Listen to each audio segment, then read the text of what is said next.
How you doing, people? Hope you're well. Okay, I'm away at the moment in France and I've got a tough session today lined up. I've got to do 20 minutes worth of 6 count burpees, and then 3 sets of the apartment steps. So that's running to the top of the apartment building, up and down 3 times. There it is. Don't know if you can see it. So that's my running session that I've got to do.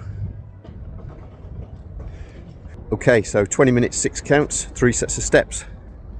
Let's get it done. Okay, so I'd set myself a double session today, effectively, really. 20 minutes of the 6 counts, followed by 3 sets of the apartment steps. But I hadn't done the 6 counts for quite a few months now, actually. I have been doing the Navy SEALs, and I'm sort of around between 140 and 145. If for me I have a sort of a bit of a worse session, I'm maybe around 135, but on a good day 145. That is in the 20 minutes. So it's sort of easy to think that if you have a 20-minute effort of the 6 counts, which is going to involve fewer press-ups, that there's going to be a good degree of cross-training benefit and you should be fine with the 6 counts.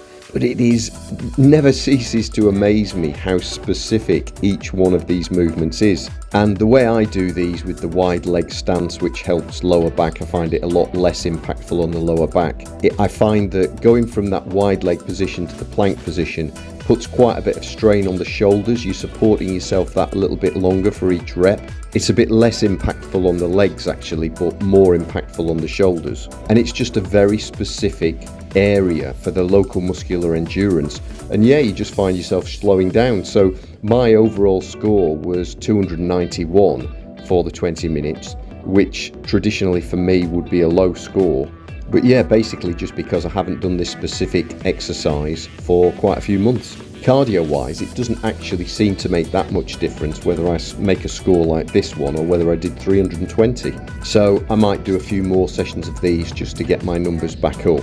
Anyway, I won't bore you with the whole session of these. Once I'd finished this part of the workout, I probably had about 10 minutes actually. Went back to the apartment, dropped off a few bits and bobs, and then went to do the 3 sets of the apartment steps.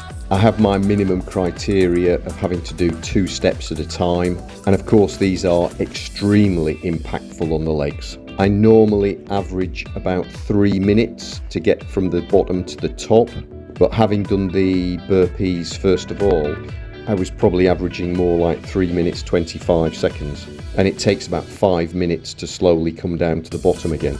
But as a form of training, running up steps, I mean, I've actually over the years ran up the steps of hotels in quite a few different locations around the world actually. I usually head off, try and find the emergency exit, go right to the bottom into the basement, and the steps leading all the way up to the top floor.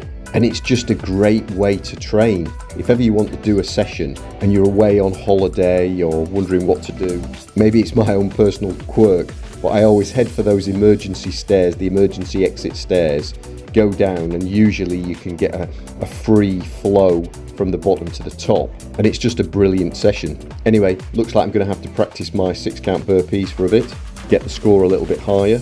I'll also be mixing it up with a few of my circuits that I do that's in the $1 Billion Syndrome workout plans, the 28-day timeline 1, timeline 2, timeline 3 workout plans that I've got. They're all designed as follow-along videos, and they combine with email communication with myself. Doing quite a lot of emailing at the moment to people that are looking to customize the workouts a little bit, fitness tips, hacks, body maintenance tips. Quite enjoying the communication actually.